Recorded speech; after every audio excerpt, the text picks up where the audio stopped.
We're talking reality TV type thing, right? Well, I've told you guys about how I collect recycling and I turn it in. Well, you know how to have car accidents?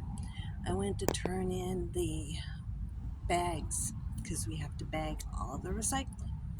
Then we take it to the store and then we, uh, uh, we return it in.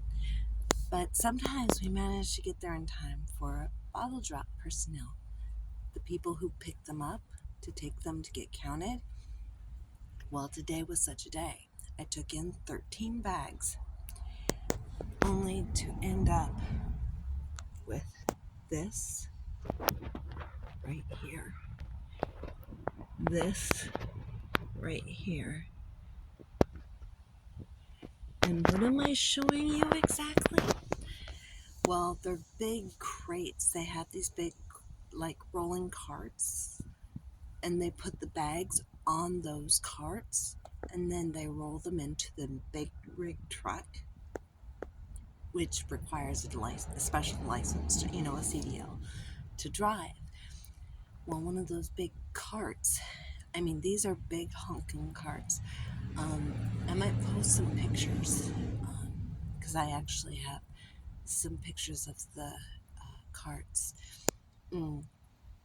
Anyhow, it hit this door like just a little bit ago. I am the only one who does video right now.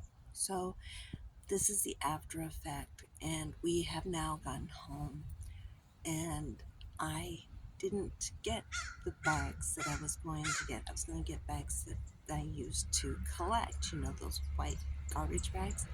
That's what I use. They don't use that, but that's okay.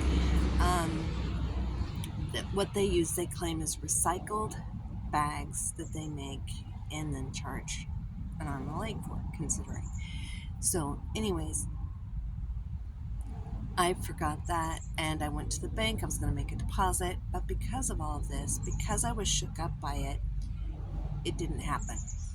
And my uncle, who drives this car, he's the one who owns it. He's the one who helps things. And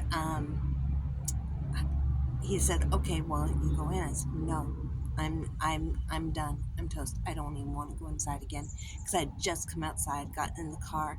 This shook me up so badly because I have been taken by this company a few times, and I'm like, no. And I called up their customer service and I reported it, and they said, "Okay, we'll take a little bit of information."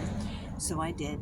I gave them all the information, got the name of the guy I was talking to, and they said, "Well, you need to alert the store because it's on store property." And I went to the customer service and I told them, mind you, I was in the bank already, and they said that while I was in the bank waiting, and I'm like, "Oh, no, no, no." So I dropped everything there at the bank and I left and went back to customer service, and I told them, "Okay, I need to speak to the supervisor, the manager of the store." And he reported back to the customer service people at the store. They said, "No, the company's, because it's the company car, company driver, company cart, is the company's responsibility." And now that I think about it, that totally makes sense. When you have a car accident, who's responsible? Is it the person whose property you're on? Or is it the two people involved in the accident? The one with a license, I should have figured that out, but I was just so shook up and it didn't make any sense. So I'm like, okay, fine, whatever. So, anyhow, went outside. I was going to talk to the guy and let him know, but he had all the cards back in proper spot. And talked to my uncle, and apparently he had the same idea that I did. So while I was reporting to the company, he went and told the employee what happened. So the employee fixed it after the whole incident. So who's really on the hook? The company, the bottle drop place said, we were that I returned all the bottles, and I said, yeah, because I wasn't going to let them get away with this one. they've gone away with a lot of stuff for me. I've been really lenient on shortages and all sorts of stuff in the past, and they have actually gotten to where they say, tell us within a week if you're short,